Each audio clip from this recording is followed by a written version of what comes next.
So for the first round of playoffs, the 5-2 Beavers will be taking on the 6-1 Progress Sharks. Kind of a strange name, as usually it's like an alliteration, like the first letters are the same, but it's Progress and Sharks, and I don't really see how any of those go together at all. But anyway, they have the advantage on us with one extra win, and NCAA, they don't make a bracket or anything for high school, which I think would be really helpful to see, you know, how we did compared to the other teams. I guess we might be the 4th seed, and this might be, or we might be the 5th seed, and Progress might be the 4th seed. Like, that's how it lines up. I don't really know, but to open up our game, we're going to pass it to Saria on the outside. He's going to get a 36-yard touchdown. Like, I don't think we had that strong of opening drives ever, but within a minute we already scored. And Progress, they're going to get the ball here.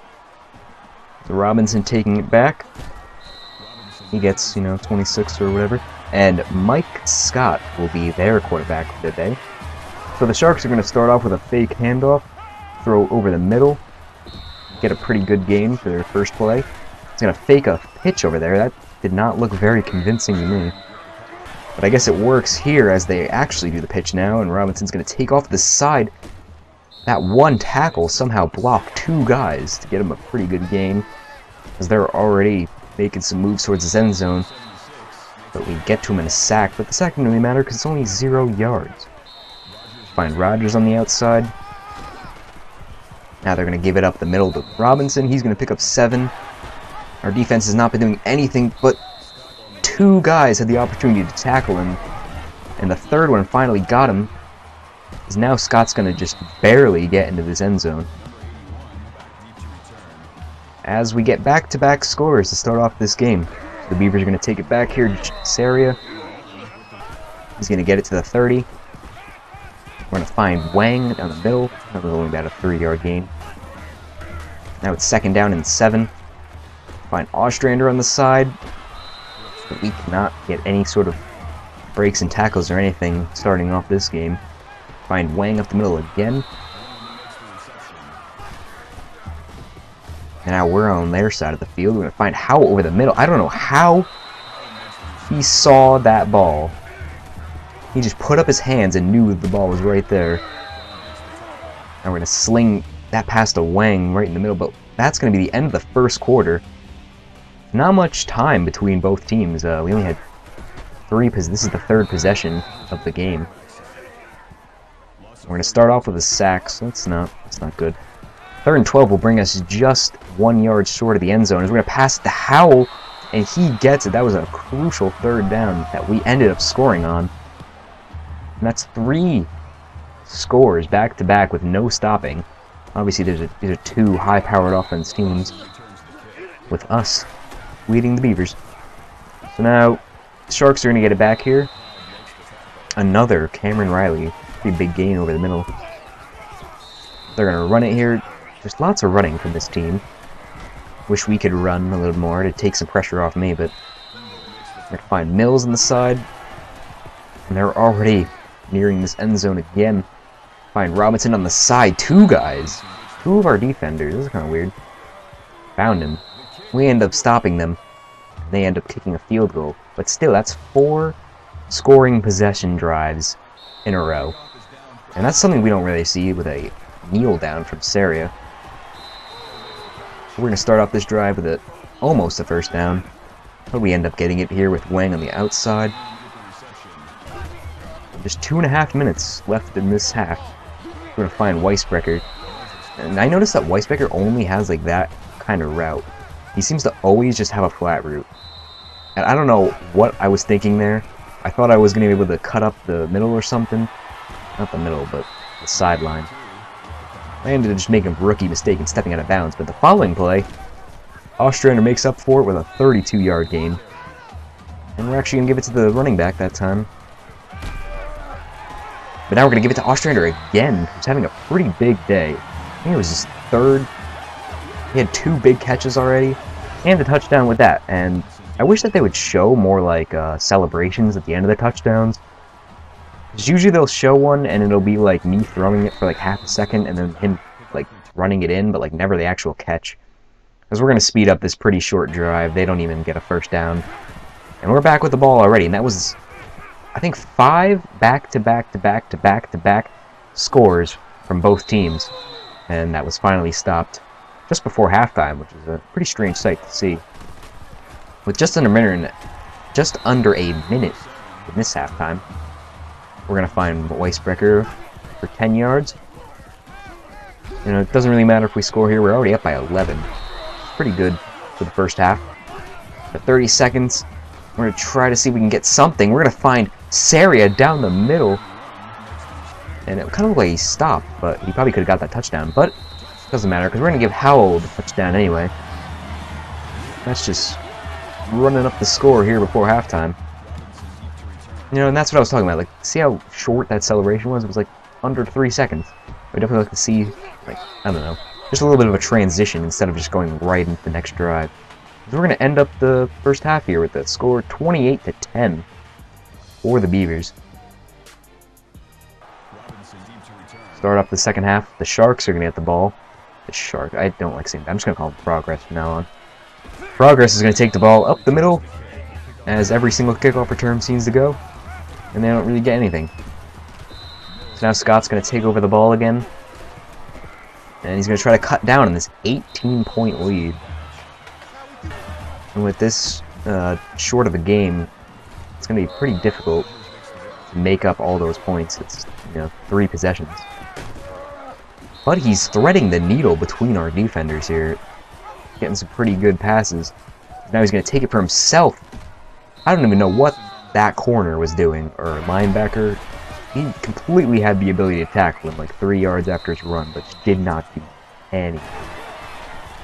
As they're already in a position to score, he's going to find Rogers on the outside. He was wide open, but our defender pushed him out before he could get the touchdown, but it didn't matter because they get the touchdown anyway. That was James with the reception. We're going to get the ball back with 3 minutes left in this quarter. 11-point lead still. We're going to throw it to Howell on the outside.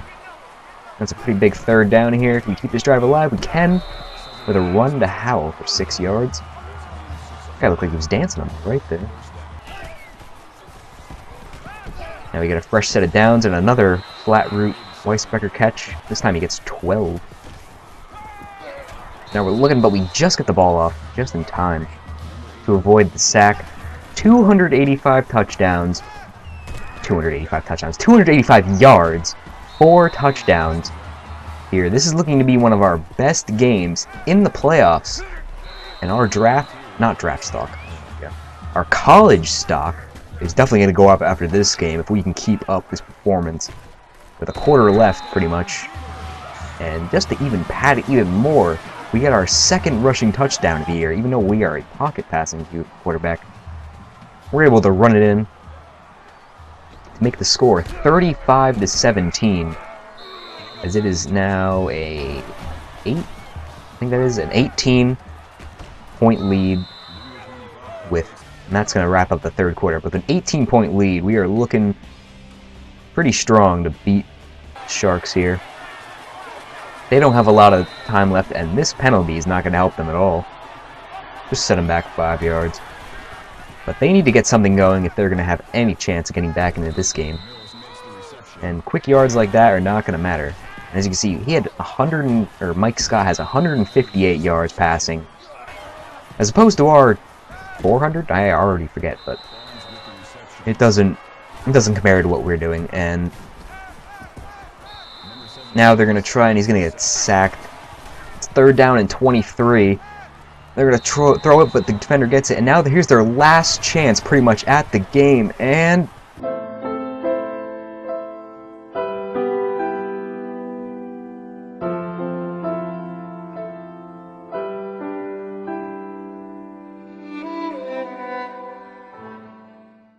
with 3 minutes left, or almost 4 minutes, and an 18-point lead, they're done. That's pretty much game over. The rest of this is just going to be running down the clock, you know, rubbing in our victory. That sack didn't help, but this 3rd down here, if we can convert it, it'll seal the game. And there we have it. that's pretty much game over. 2 minutes left. They have a few timeouts, but I don't really think they're going to call them. I don't think they do, no. Or maybe they will. A minute left. I'm going to give it to Howell, 3rd and inches. Coming up. They're not calling any timeouts, so this will pretty much seal the game, but nope. It's 4th down. But they're not going to call a timeout, so we just come out in our punt formation, but it doesn't matter. 35-17 is the final score in the first round of playoffs. I guess we're the 5th. I'm just going to say that we're the 5th seed. So the 5th seed upsets the 4th seed. And we're going to be going on to the semifinals, I guess. I don't really know how this works. There's no bracket. I really wish there was. Play of the game. Pretty sure this was the first touchdown by Saria in the opening quarter. It was a pretty nice one. It was better than that last rush last week. That was the play of the game that just didn't mean anything. Those are our stats. 342 yards, 6 carries, 13 yards, 5 total touchdowns. I'm pretty sure this is our best game so far. And definitely, as our 3rd down percentage is something I've talked about all season, and we finally get 5 out of 6. And we get some big scholarships quarterback. We get Notre Dame, Fighting Irish, the South Carolina Gamecocks, and Louisville Cardinals. Well, they're not this important, but the 17th and the 9th ranked schools want us. And now we have Florida State, Alabama, and Oklahoma. And look at that, 1, 2, and 3 are all interested in us. We can hopefully get one of these. I think we end up going with Oklahoma, just because I don't really want to go to, Florida where there's all 90s, 97, 99. This is an 88 and 86 team, so we're going to go with Oklahoma. And look at that, we're ranked 143 in the country. I think that's overall, not quarterback, hopefully. That's pretty good. That's the first time we've been ranked. And next week, we're going to have a rematch with the Pottsville Panthers. And I hope you guys enjoyed, and I'll see you then for this rivalry matchup.